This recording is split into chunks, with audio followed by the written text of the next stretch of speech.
The sketchbook was gone. Not just misplaced or borrowed, completely gone. It was my latest work, 2 months of late nights and coffee-stained hands, and now it had vanished from my studio desk. I searched through piles of fabric and scattered pencils, my heart beating faster as every drawer turned up empty. I'm Donna, and I should have known better than to leave anything important out when my sister was around. Donna, darling, we're waiting. My mom called from downstairs, reminding me it was time for the monthly family dinner, something I never looked forward to. I gave the studio one last look before heading down, my stomach twisting with more than just hunger. The dining room looked like it was straight out of a magazine. Mom had gone all out again, the crystal glasses shining perfectly in the light. Dad was already sitting at the head of the table, sipping his usual whiskey. And there she was, Emma, dressed in one of her expensive outfits that probably cost more than my monthly rent. As usual, she looked flawless. Then Emma smiled and lifted her wine glass. I was just about to share my big news, she said. I sat down and forced a smile. Let me guess, another award? I said. Even better, she said, leaning in with excited eyes. I've been picked as a finalist for the International Fashion Innovation Awards. The judges were blown away by my new designs. I suddenly found the green beans on my plate very interesting. That's amazing. Show her the designs, Michelle. Mom said, glowing with pride. Donna, you won't believe how creative they are. Emma pulled out her phone and slid it across the table. Just a few sneak peeks before the big reveal next month. My fork hit the plate. I stared at the screen. Those were my designs. My special necklines. My layered sleeves. My color combos. Even the tiny mistake I made on the sketch of the evening gown. It was there, right in her digital copy. Something wrong, sweetie? Dad asked, noticing I wasn't moving. I held my napkin tight under the table. These are interesting. When did you come up with them? Oh, you know how it goes, Emma said with a wave of her hand. I had a big creative burst last month. Hardly slept for weeks. Last month, I said, my voice sounding flat. When you visited my studio? Donna, Mom said, warning me. She knew where this was going. Don't start. Start what? I said, pushing my chair back. Start pointing out that these look exactly like the designs in my missing sketchbook? The room went quiet. Emma's smile didn't fade. Don't be silly, she said. You're not saying what I think you're saying, right? I'm just telling the truth. Those are my designs, I said firmly. Donna Johnson. Mom snapped, her voice sharp. How dare you accuse your sister? Emma has been featured in Vogue. She dresses celebrities. Why would she need to steal your little hobby designs? The word hobby hit me hard, like a slap to the face. Dad cleared his throat, looking uncomfortable. Now, Rachel. No, Mom's right, Emma said calmly, as if she had everything under control. This is probably just a mix-up. Great minds think alike, right, Donnas? Besides, these designs look more polished than what you usually do. I stood up fast, the chair screeching across the wooden floor. My usual work? You mean the sketches you secretly peek at every time you visit? The ones you've been studying while acting like you were just supporting your little sister? Donna, please sit down, Dad said gently. Let's talk this through. There's nothing to talk about, I said, grabbing my purse. Congratulations on the nomination, Emma. I really hope the judges enjoy all your hard work, my hard work. I walked out, ignoring Mom's voice calling after me and Dad trying to calm things down. The cool evening air hit my face as I rushed to my car, my hands shaking while I searched for my keys. Then a tap on the window startled me. It was Dad. He looked worried. I rolled down the window slowly. Princess, he said softly, using the nickname he gave me as a kid. Are you sure about this? It's a serious thing to say. I looked him in the eyes. Do you remember when I was 7 and Emma took my art project to school? The one that won first place? This is just like that, Dad, except now it's not a school contest. It's my future. He sighed and rubbed his hand through his gray hair. So, what are you going to do? I turned on the engine. My heart felt stronger. What I should have done 21 years ago. I'm going to stand up for myself. As I drove away, I glanced back at the house. Emma was at the window, her face lit by the warm lights of the dining room. She raised her wine glass toward me like a fake toast. And right then I realized this wasn't just about the designs. It was about every time she stepped over me. Every win she took as her own. Every moment she pushed me into the shadows. But not this time. This time she was going to see my shadow. The fashion show venue buzzed with excitement. The bright white runway sparkled under the harsh lights. I shouldn't have been there. My invitation had somehow been lost in the mail. But Henry had press passes and they got us both in. "You sure you want to do this?" Henry asked, fixing the strap on his camera. "We can still walk away." I shook my head, holding my old sketchbook tightly. I need to see it for myself. The lights in the room dimmed, and the crowd went quiet. Music started playing from hidden speakers as the first model walked out. My throat tightened. There it was, my blazer design, with the uneven shape and special button layout I had worked on for weeks. It looked exactly like my sketch. "Whoa," Henry whispered beside me, taking photos. "It's exactly the same." One by one, my designs walked down the runway. Every outfit was a perfect copy of the ones in my sketchbook. The crowd clapped and cheered at all the right moments. But every cheer felt like a knife to my chest. Then Emma stepped onto the runway for her final bow. She was glowing in a white pantsuit. The audience stood up and clapped loudly. "I feel sick," I whispered to Henry. He grabbed my arm. "Don't you dare leave now. Look, she's going to the backstage party. This is your chance."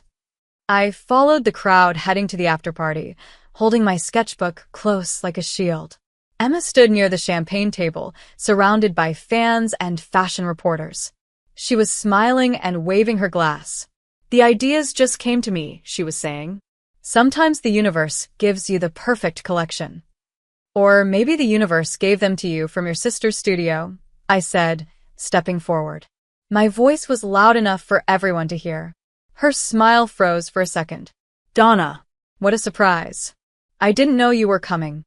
"Clearly," I said, holding up my sketchbook. "Want to explain how the universe gave you my exact designs?" The crowd shifted awkwardly. A fashion blogger I knew started recording on her phone. "Oh, sweetie," Emma laughed, but I could see the warning in her eyes.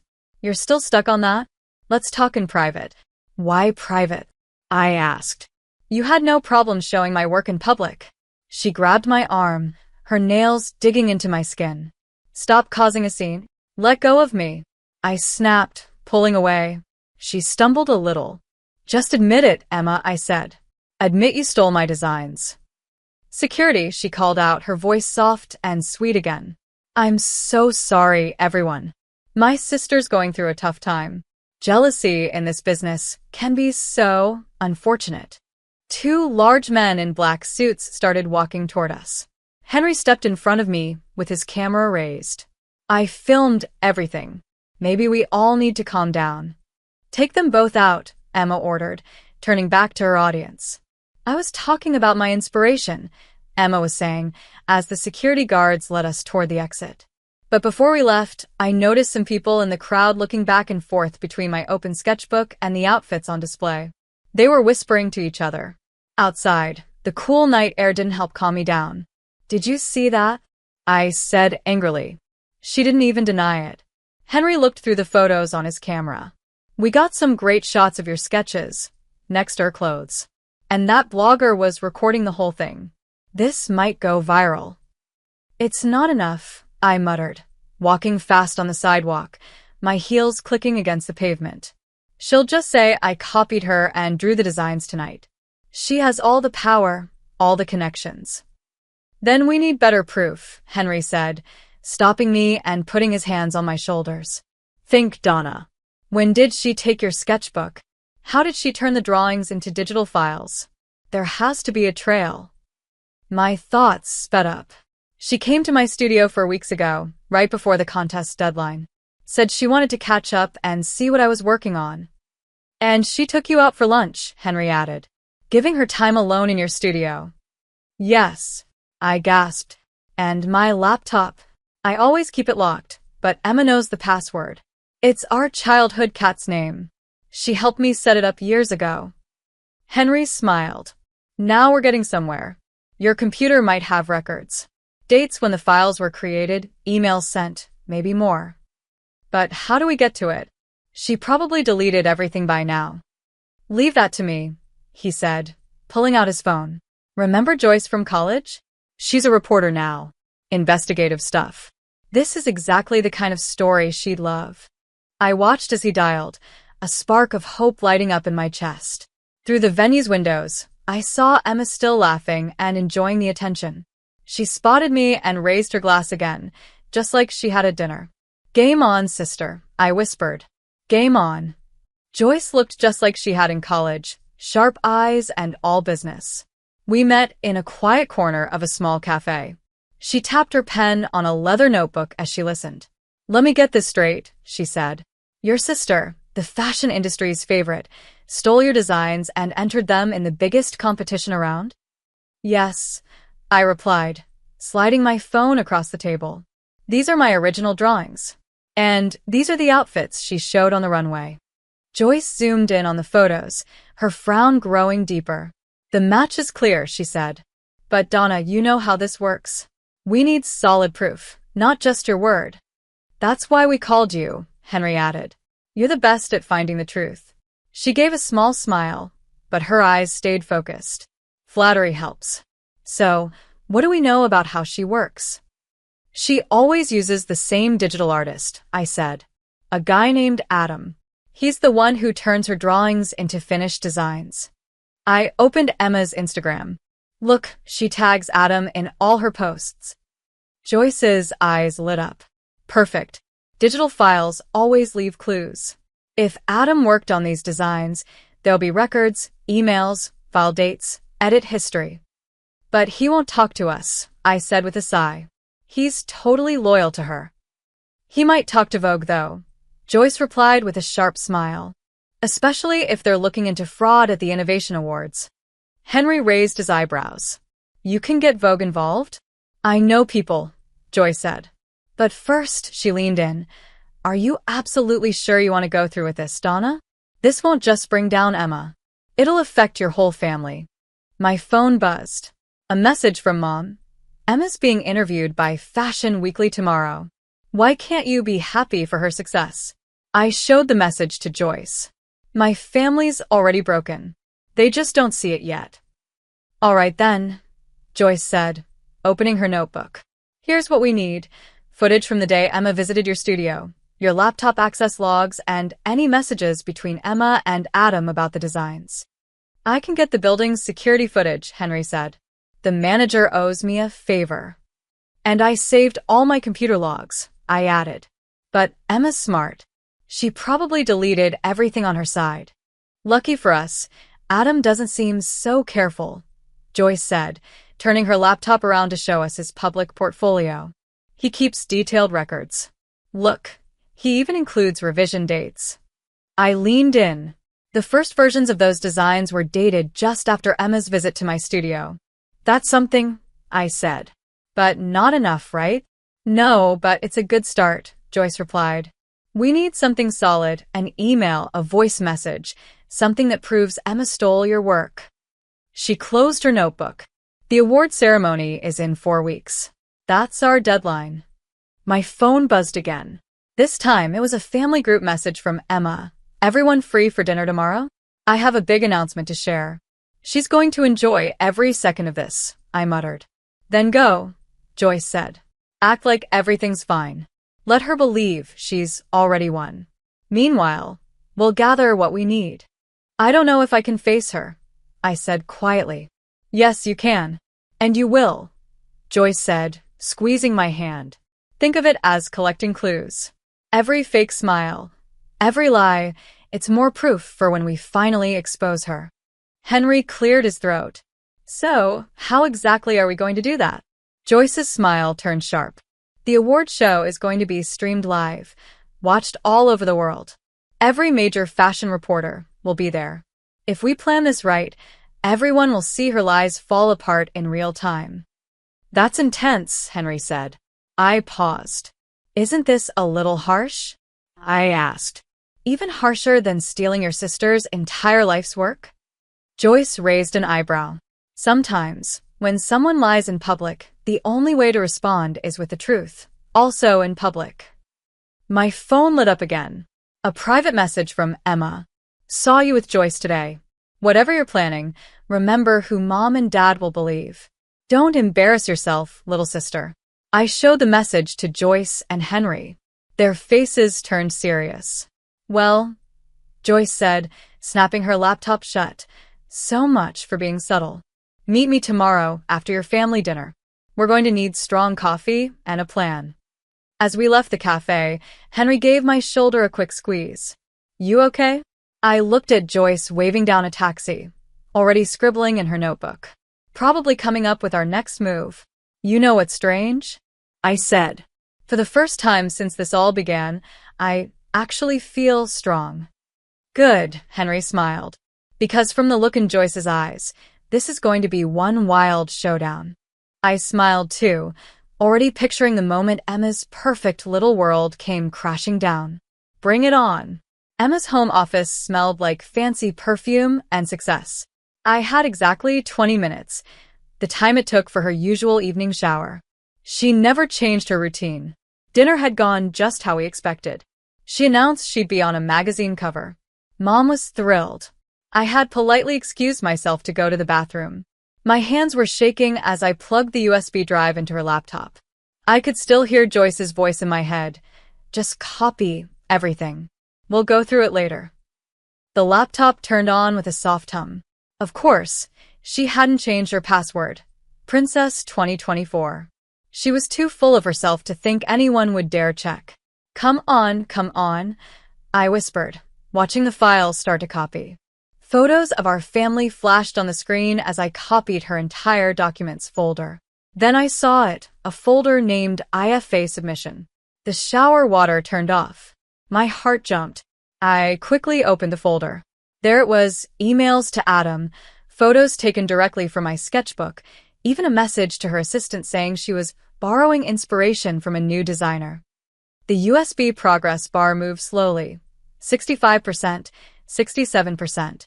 Footsteps started coming down the hall. 71%. 72%. Donna? Emma called.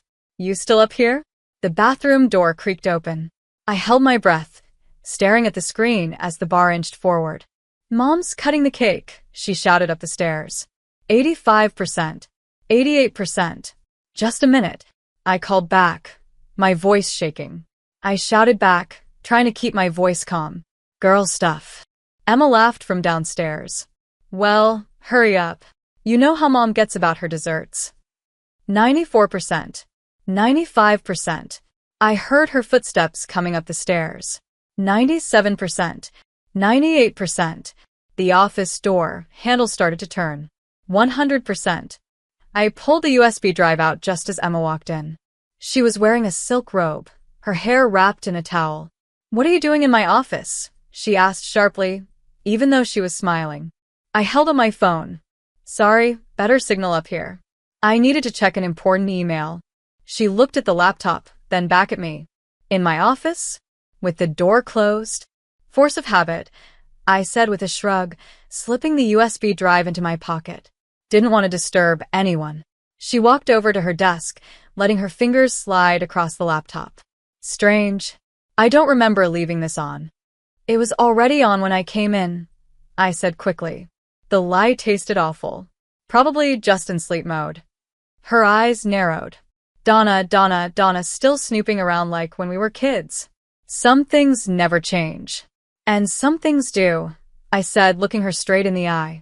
Like people finally showing who they really are. Oh, is that what you think you're doing? Exposing the real me? She laughed, but her eyes stayed cold. Let's go. Mom's waiting with the cake. Downstairs, Mom was already slicing her famous chocolate cake. There you are, she said. Everything all right? Perfect, Emma said with fake cheer, taking her seat. Donna was just admiring my office. She said she's really inspired by my success. Mom smiled brightly. See? I knew you'd come around, Donna. Maybe your sister can give you some tips about careers. I set my fork down. Actually, I've been thinking about entering some design contests myself. The room went quiet. Dad looked up from his plate, sensing something was coming. Oh, honey, Mom said, her voice soft but fake. Don't you think it's better to focus on something more stable? Emma's success is rare. More like 1 in 1, I muttered. What was that? Emma asked sweetly. I said, I have my own designs. My own ideas. We know, dear, Mom said, patting my hand like I was a child. Your little projects are very cute, but Emma has real talent. It's not good to compare. Rachel, Dad said gently, trying to stop her. But Mom kept going. Remember when you both took dance classes? Emma was a natural. And you, well, some people are born to shine. And some people are born to have their work stolen. I snapped, the words flying out before I could stop them. Mom's fork hit her plate with a loud clatter. Not this again, she said. Yes, this again. I stood up and pulled out my phone. Look at these designs. Really look at them. The ones Emma is being praised for, they're mine. Every single one. Donna, Emma said, her voice full of warning. You're embarrassing yourself. No, I said firmly. You're the one embarrassing yourself. I turned to Mom. Your perfect daughter is a fake, and I can prove it. Her face turned red. Get out. Get out of this house right now. Gladly, I said, grabbing my purse, my hand shaking. But remember this, Mom. Remember how fast you pushed me aside. Again. I stormed out. Behind me, I heard Dad calling my name, but I didn't stop. My phone buzzed. A message from Joyce. Got the security footage. Meet now. I started my car and looked back at the house. Through the window, I saw Mom hugging Emma, who was pretending to be the hurt little sister, playing the part perfectly. On my way, I texted back. And Joyce. I got something even better than footage. I got proof. Joyce's eyes went wide as she looked through the files. This is huge. The timestamps, the emails, the photos, she didn't even try to hide it. We were all sitting in Henry's apartment, takeout boxes all over the coffee table. The files from the USB drive were up on his big monitor, clearly showing how Emma had stolen everything. She never thought anyone would check, Henry said, pointing at an email. Look at this. She actually told Adam to clean up the original sketches and delete your signature. My phone buzzed again. Dad was calling for the 5th time. I ignored it. You should probably talk to him, Henry said softly. Not yet, I replied, leaning forward as Joyce organized the evidence into folders. What's our next move? Joyce typed quickly. We release this the smart way. First, we go to Adam with the proof. He'll have to pick between protecting Emma or saving his career. And if he picks her? I asked. Then we go public, she said, serious now. But he won't. These files show he knew the designs were stolen. No job is worth destroying his reputation. My phone lit up again, a text from Dad. Please call me. We need to talk. I'll be right back, I said, stepping out onto the balcony. Dad picked up on the first ring. Princess, what's happening? You know what's happening, I said, my voice shaking. I looked out at the city lights, blinking away tears. You've always known. Remember my high school art show? When Emma submitted my painting as hers. You knew, didn't you? He was silent. Why didn't you say anything? I asked. Why did you let her keep doing this? It was easier, he said finally, with a heavy sigh. Your mom had big dreams for Emma. And you were always strong. You didn't seem like you needed anyone. That's not fair, I whispered. No, it wasn't. He paused, then said quietly, I saw the designs, Donna. The ones in the contest. They're amazing. They're mine, I said firmly. I know. Another pause. What are you going to do? Just then, Joyce slid open the balcony door, waving me over urgently and pointing at her laptop. I have to go, Dad, I said quickly. Wait, he replied. Whatever you're planning, be careful. Your sister, she's already making her move. Joyce suddenly spoke up, pointing at her screen. Look at this. A new article had just been posted on a big fashion blog. Rising star Emma responds to plagiarism claims. My troubled sister's jealousy has gone too far. She's trying to get ahead of the story, Henry said, reading over my shoulder. She's making you look like the jealous, unstable sister. My hands tightened into fists. Dad, I'll call you back. Donna, please. I ended the call and stared at the article. Emma had planned it perfectly. She was playing the role of the successful sister trying to help her struggling sibling. The article had carefully picked quotes and even childhood pictures that showed her as the sweet older sister. This changes everything, Joyce said, already typing fast. We can't wait any longer. If we do, she'll control the whole story. But the award ceremony, I started. Forget the ceremony, Joyce said firmly. That's her place. Her people. We need to tell your side somewhere bigger.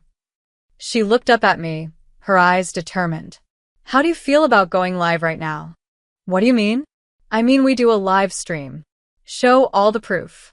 Tell your story, raw, honest, and real. No filters.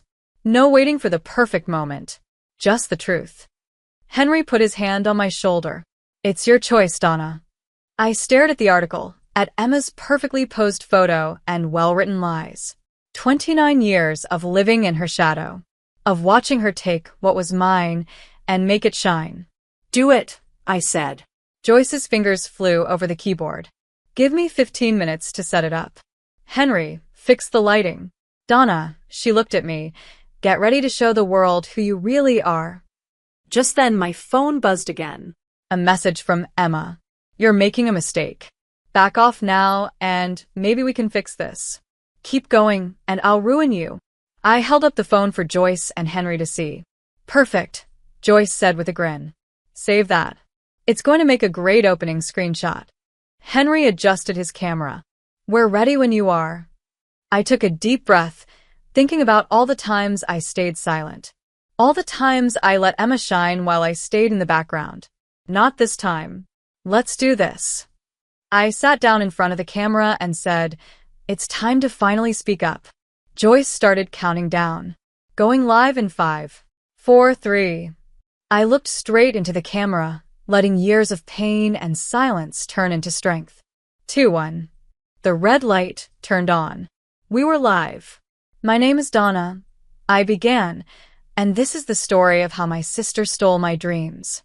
1 million views, and still going up, Joyce said, scrolling through her phone. Fashion blogs are blowing up. Even Vogue wants a comment. 25 hours after the live stream, Henry's apartment looked like a command center. Phones, laptops, and tablets were spread out everywhere, each screen showing a new reaction to my video. Emma hasn't posted anything, Henry added. She's completely silent online. My phone kept buzzing. Reporters, designers, old classmates, everyone wanted to talk. But I didn't answer any of them. I only cared about one message. Meet me at Dad's workshop. Please. Dad. I have to go, I said, grabbing my jacket. Joyce touched my arm. Wait. Adam just emailed. He wants to talk. Forward it to me, I said. I'll read it later. Donna, he says he's ready to confirm everything, Joyce pressed. He has original files with your signature and the dates. This could prove everything. It could end this. It can wait, I said as I opened the door. Right now, something else matters more. Dad's workshop hadn't changed a bit. The same tools hanging on the walls. The same smell of sawdust in the air. The same old radio playing rock music in the corner. He was at his workbench, sanding a piece of wood. You came, he said without turning around. You asked, I replied, running my hand along a small wooden horse he made me when I was 6. Is Mom talking to me yet? She's processing, he said, putting the sandpaper down. Your video, it was something. Did you watch it? Every second, he said, finally turning to face me. You've got your mother's fire when you're mad. Dad. Let me finish, he interrupted. He picked up a small wooden box from the bench and handed it to me. Remember this? I held it in my hands, feeling the smooth edges. My jewelry box. You made it for my 11th birthday. Open it. Inside was an old newspaper clipping. Local girl wins art contest. My first win. Before Emma started stealing credit for everything. I saved it, Dad said quietly. And every other article about your real work. The ones that were truly yours. Why didn't you ever say anything? He sat down slowly. Because I was a coward. It was easier to stay quiet. To let your mom believe whatever she wanted about Emma. I kept telling myself, you were strong enough to take it. I shouldn't have had to be strong all the time, I said. No, you shouldn't have, Dad replied quietly. He picked up another piece of wood. Your sister's outside. My heart skipped a beat. What? She's in her car. Been there for about 25 minutes. Probably trying to get the courage to come in. Right then, as if on cue, the workshop door creaked open. Emma stepped inside. She looked nothing like the perfect fashion star from magazines. Her hair was messy, her makeup almost gone, and she was wearing old jeans I hadn't seen since college. Donna, she said softly, we need to talk. Dad stood up. I'll give you 5 a minute. No, I said quickly. Stay. No more private talks. No more secrets. Emma walked in slowly, hugging herself. The International Fashion Awards Committee called. They're opening an investigation. Good, I said. Adam sent Joyce a copy of his email. She gave a bitter laugh. He's throwing me under the bus to save himself. Can you blame him? I asked. No, she said, looking me in the eyes. Just like I can't blame you for standing up for yourself. The radio crackled between songs. Dad kept his focus on his woodwork, pretending not to listen. Why did you do it? I asked. You already had everything. The fame, the praise, Mom's approval. Because I was scared, she said, her voice shaking. Every win meant more pressure. More people expecting greatness. When I saw your designs, they were everything I couldn't make, everything I was supposed to be. That's not a good enough reason. I know, she whispered, wiping her eyes. I've been awful to you for years. And I'm sorry. Sorry you did it or sorry you got caught? Both, she admitted. Then she pulled out her phone. I'm quitting the competition. I'm going to release a statement and tell the truth. It won't fix everything, but it's a start. My phone buzzed. Joyce had sent Adam's email. It had all the proof we needed to completely destroy Emma's reputation. The fashion world will shut you out, I said. I know, Emma nodded. But maybe it's time I learn who I am without all of that. I looked down at the jewelry box in my hands and the old newspaper clipping inside. My first real win, long before any of this started. Then I looked at my sister, finally showing her real self. I'll help you write the statement. I heard myself say. It needs to be fair to both of us. Dad smiled a little and went back to sanding. Emma's eyes filled with tears. Why would you help me? Because that's what real artists do, I said, opening my phone and reading Adam's email. We make something honest, even from broken pieces. The International Fashion Awards ceremony buzzed with quiet tension. Even though Emma had withdrawn from the contest, she still had to attend to speak about what happened. I stood backstage, watching the monitors as the event host walked up to the podium. You don't have to do this, Henry whispered, fixing my dress, one of my own designs, and finally with my name on it. Yes, I do, I said, squeezing his hand. For both of us. Joyce appeared beside us, holding her tablet. Social media is going wild. FashionGate is trending all over the world. The host's voice echoed through the room. Before we begin tonight's awards, we need to address an unexpected situation. Emma walked up next to me. She wore a plain black dress instead of her usual flashy style. Ready? She asked with a small, nervous smile. Not even close, I replied. Please welcome Emma and Donna to the stage, the host said. Bright lights hit us as we walked out together. Camera flashes lit up the room, and people whispered all around us. I saw Mom and Dad in the crowd. Mom looked tense. Dad gave me a small thumbs up. Emma reached the microphone first. Her hands were shaking. Good evening, she paused, looking at her notes. Silence filled the room. Someone coughed.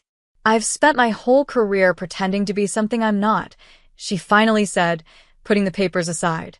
The designs that got me into this competition weren't mine. They were made by my sister, Donna. People in the crowd gasped and started whispering again. I saw judges looking at each other. I stole her work, Emma continued, her voice a little steadier. Not just for this competition, but many times before. I took credit for her creativity, her ideas, her talent. I did it because I was scared. Scared to fail. Scared to disappoint the people who believed in me. But by doing that, I became what I feared most, a fraud. She turned to me, her face full of tears. I'm sorry, Donna. I'm so sorry. She stepped back. The microphone made a squeaky sound as I stepped forward. I took a deep breath. The fashion world loves drama, I said. Lately, the headlines have been all about betrayal and stolen designs. But tonight, I want to talk about something else, the truth. The spotlight felt warm on my face. I continued. Yes, my designs were stolen. Yes, my sister broke my trust. But the real story isn't about sketches. It's about learning to be your true self, no matter what. I took out my phone and opened my gallery. These are my new designs. Not the stolen ones. These are the ones I created during the hardest week of my life. Because real artists don't give up. We take pain, anger, and sadness, and we turn it into something beautiful. The giant screens behind me lit up with my newest sketches. The audience gasped, not just because of the designs, but because of the real feelings behind them. My sister is stepping down from the competition, I said. I turned to Emma and said, but I'm stepping forward. Not as someone hiding in the background, not just as the sister in a scandal. I'm stepping forward as myself. As Donna, the designer I was always meant to be. The silence in the room felt powerful. Then someone in the back started clapping. Slowly, more people joined in until the whole room was on their feet, applauding. Through my tears, I saw Mom stand up, really seeing me for the first time. Dad was smiling proudly. Joyce and Henry were cheering from backstage. The head judge stepped up to the microphone. Because of everything that's happened, he said, the committee has decided to create a special recognition award. Donna, your bravery in speaking up and your amazing new collection show everything we care about in fashion, new ideas, honesty, and true creativity. More applause. More camera flashes. Emma squeezed my hand. Thank you, I said into the mic, but I didn't come here for awards. I came to take back my voice.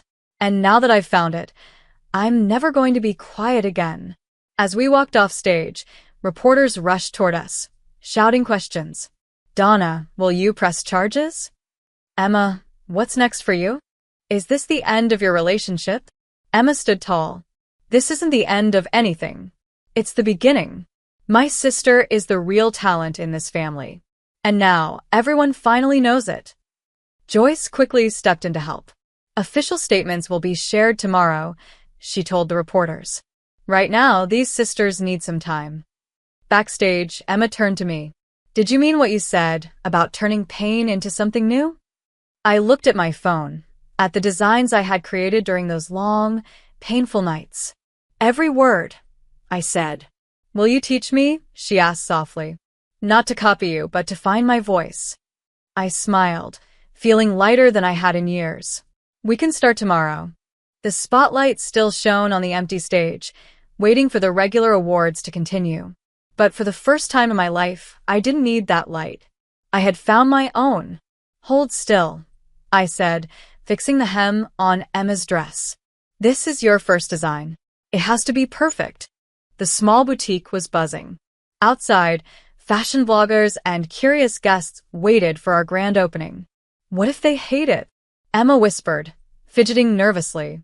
Then they hate it, I said calmly. But we made it, and it's ours. I stood up and looked at the dress. But this time, it's truly yours. The dress was simple, not like Emma's old flashy styles. It had clean lines, no extra decorations, but every detail had been carefully done. She designed it herself, with just a little help from me on the technical parts. 5 minutes. Joyce called out, holding a clipboard. She had gone from being a reporter to our PR manager, saying she couldn't resist being part of the next chapter in our story. Henry was checking his camera settings. Lighting's perfect. Ready when you are. Mom walked out from the back with a fresh pot of coffee. She had been quiet all morning, just watching us with a thoughtful look I didn't quite understand. Donna, she said gently, can we talk for a minute? Emma gave my hand a quick squeeze and went to check the front window display. I followed Mom into the small office. I've been thinking about your old art classes, she said, setting down the coffee. You used to spend hours making sure every detail was right, while Emma would rush to finish and show me the final piece. Mom, we don't have to. Please, she said, holding up her hand. I was so focused on the result, I didn't see the effort behind it. I never really appreciated the time and care it takes to make something real. She pulled out an old magazine, my first cover story after the awards. I'm sorry it took me this long to truly see you. Just then, the bell above the door rang. Dad came in carrying a wooden sign. Where should I hang this? I read the carved words. Johnson Sisters Design Studio. Sisters, I repeated softly. Emma stepped into the room. If you'll have me as a real partner this time, she said with a hopeful smile. The press is going to love this, Joyce said, already typing on her phone. A story about family, forgiveness, and a fresh start. It's not for the press, Emma said. It's about doing it right this time. I ran my fingers across the carved sign, feeling Dad's careful work. Above the register, I said. So, everyone sees it. Dad nodded and started hanging it. 5 minutes. Henry called out. Wait, Mom said, reaching into her bag. I have something for both of you. She pulled out 3 small wooden boxes, just like the one Dad had given me before. Inside, each was a studio key. You're both equal partners now, she said. Equal access. No more borrowed time. No more stolen chances. Emma's eyes filled with tears. Mom, no crying, Joyce warned. You'll mess up your makeup. Everyone places. We gathered at the front door. Through the glass, I could see a crowd waiting. Some were holding magazines with my designs on the cover. Others held invitations to our grand opening. Ready, Henry said, raising his camera. I looked at Emma and thought about everything we'd been through.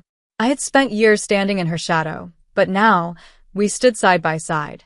Neither in front, neither behind. Donna, Emma said softly, biting her lip. Thank you for giving me a second chance. Thank you for earning it, I replied. Opening in 5. 4, Joyce called out, counting down. Mom and Dad stood behind the counter, ready with fresh coffee for our first guests. 3, 2. Henry's camera started recording. 1. I turned the key and opened the door. The bell rang, bright and clear. The crowd outside moved forward, excited to come in. But what caught my attention was a young girl holding a sketchbook. She stared at us with wide eyes.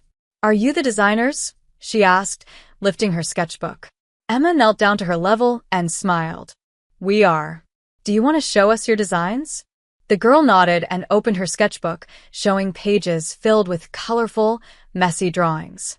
They're not very good, she said shyly. They're perfect, I said, smiling. Because they're yours. As the store filled with people, I saw Emma kneeling beside the young artist, gently talking about design ideas. Joyce was guiding interviews.